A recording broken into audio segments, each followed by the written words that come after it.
cracks and crumbles. Next story. NYTimes.com. Trump administration tells judge let them finish starving. Willem Donner. 4 to 5 minutes. In a move that stunned even seasoned political observers, lawyers for the Trump administration petitioned an appeals court on Thursday to stay a federal judge's order requiring the government to restore funding to the Supplemental Nutrition Assistance Program, SNAP, during the ongoing government shutdown. The administration's request for a stay came just days after a Judge John J. McConnell Jr. of the U.S. District Court for the District of Rhode Island ordered the government to continue funding the Supplemental Nutrition Assistance Program, or SNAP, using the Department of Agriculture's contingency funds for the duration of the ongoing partial government shutdown. The ruling was a temporary victory for advocacy groups who had sued, arguing that the lapse in benefits during the shutdown was causing irreparable harm to the roughly 38 million Americans who rely on the program. The Trump administration's argument, laid out in a 47-page brief and defended at a late-night press conference, hinged not on budgetary constraints or bureaucratic complexity,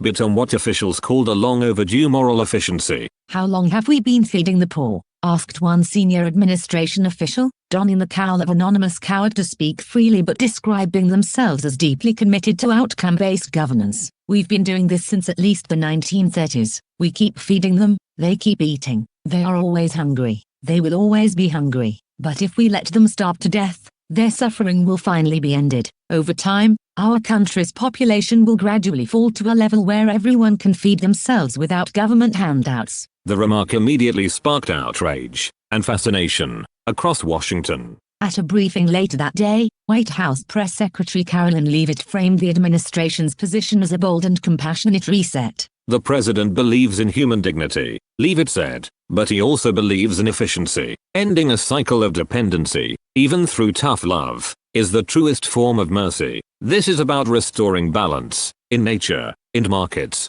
and in our national spirit. Asked whether the administration would reconsider if widespread famine were to result, Leavitt demurred. We believe in natural feedback loops, she said. When hunger stops, the problem will too. A senior policy aide later circulated an internal memo titled Mercy Through Market Forces, which described the proposed end of SNAP benefits as a natural correction in the human supply chain. Democrats and anti-hunger advocates reacted with disbelief and fury. Efficiency, mercy, this is nihilism masquerading as policy, said Senator Elizabeth Warren, Democrat, Massachusetts. If they wanted to make America great again, starving our own citizens is an awfully strange way to start. Representative Alexandria Ocasio-Cortez, Democrat, New York, called the statement a quiet horror spoken out loud, while Reverend Al Sharpton described it as the Sermon on the Mount rewritten by Ebenezer Scrooge. Even some greedy rat bastards appeared uneasy. Senator Lisa Murkowski, greedy rat bastard, Alaska, called the comments deeply troubling,